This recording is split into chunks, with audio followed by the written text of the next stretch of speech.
All right, everybody, welcome back. You're watching The Hunt, and I'm Trish. I'm really excited to... Happy birthday, Trish! Oh my God. It's my birthday. Well, sort of. Thank you, Sully. Love this. Anyway, okay, hi everybody. Welcome back to The Hunt. I'm Trish. Super excited for so many reasons to introduce my next guests to you tonight. They are a father-son duo who I have known for quite some time. I'm so proud of them. Their names are Ben and Max Rizzo. Hey guys, welcome to the show. Hey Trish, thanks for having us. Oh my God, look at you guys. How are you doing? We're doing well, thank you. Happy birthday. Thanks, Max. Look at how grown up you are. Amazing. So great. That happens, right? I know, trust me, I do. So I'm so glad that we're talking tonight. We've got a lot to dive into. So I want to hit the ground running. But first, I just have to ask, given the situation in Florida where you are guys doing okay? Yeah, we got super lucky. You know, the Hurricane Ian was tracking, only a day before it actually hit the coast to come, right through the Tampa Bay area. And woke up the next day to find that it was making landfall further south. So while we got tremendously lucky, unfortunately for our friends to the south down in Fort Myers and Venice and in through Naples, they just got absolutely annihilated. It's horrible to see the devastation. But thank you for it.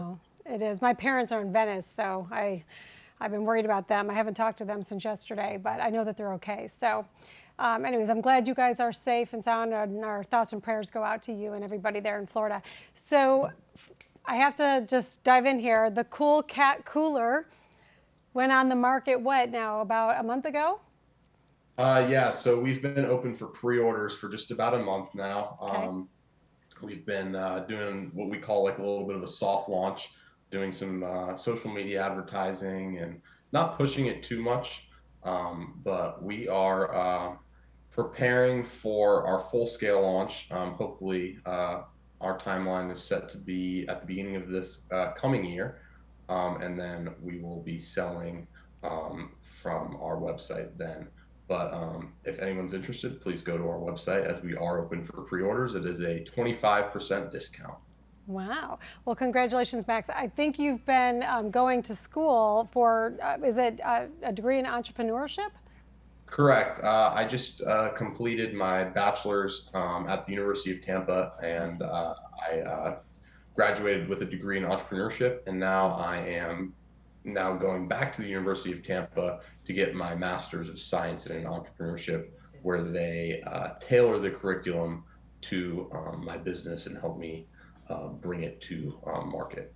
That's amazing. And you've been actually living a whole life under that kind of guidance, having the father that you have. So that's fantastic. So Ben, tell me, where did this idea come from? So, Trish, I think as being a fellow upstate New York girl, on the waterways of the Adirondacks back when I was in college, one summer, me and some friends, we were on a lake boat, and as we've all experienced, pouring beverages from a traditional canteen style flip top cooler, one with a spigot at the bottom. When the boat's rocky, that could be a daunting and messy task.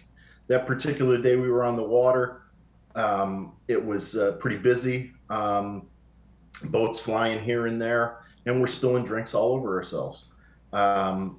Later that day, we happened to walk into a hardware store, and we saw a simple old bug sprayer, a pesticide sprayer, sitting there on the shelf.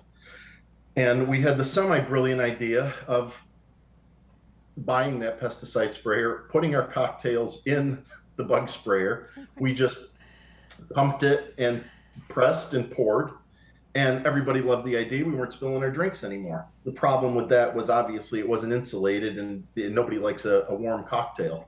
And so, X number of years later, I wind up moving down here to Florida, and Max can pick the story up from there. Yeah, so even before I was born, I would hear the stories of the bug sprayer being used at tailgates and I don't know, Beach parties, beach wherever we parties. would go. Yeah. And then when I was born, and we were going to youth sporting events, and parents were, well, they would have to get there far earlier than the game was beginning. They wanted to occupy that time, so my dad busted out the bug sprayer, and let's just say we had a couple buzzed parents that otherwise should probably be focusing on the game. But to move on from there, we always kind of thought we were going to turn it into something. And he'd always say, we're going to turn that bug sprayer into an actual insulated beverage cooler. That's really where the genesis of the idea came from. That's fast. I mean, Ben, it's like the MacGyver generation, right? Yeah, we figured it out, when we had to. And, so that was, it always really, what I noticed was beyond, the fact that it was fun and everybody was drawn to it, it brought people together. Yeah. Max's best friend growing up came as a result of little youth league baseball, and pouring the cocktails from the from the bug sprayer, and got to be friends with his dad. Max got to be friends with Nick, and here we are so many years later. So that idea really, like Max said, I would always say, we're going to turn this into a real idea. If it wasn't for him, the idea would have stayed in my head, because, you'd mentioned earlier about him being an entrepreneurship major at the University of Tampa. 3-4 years ago, Max is seeing all of these kids bring these ideas to market with the help of the university. And he came to me and said, hey, rather than having that idea just stick in your head, let's actually do something with it. And he was able to really pick the ball up from there, and bring it to life. So I'm grateful for for his encouragement to really bring this to market. No, absolutely. So we're going to talk more about that for sure. But as a father-son duo, did you ever imagine that you guys would be here together? Was it something that you talked about a lot as Max was growing up? I definitely always dreamed of working side by side with my dad.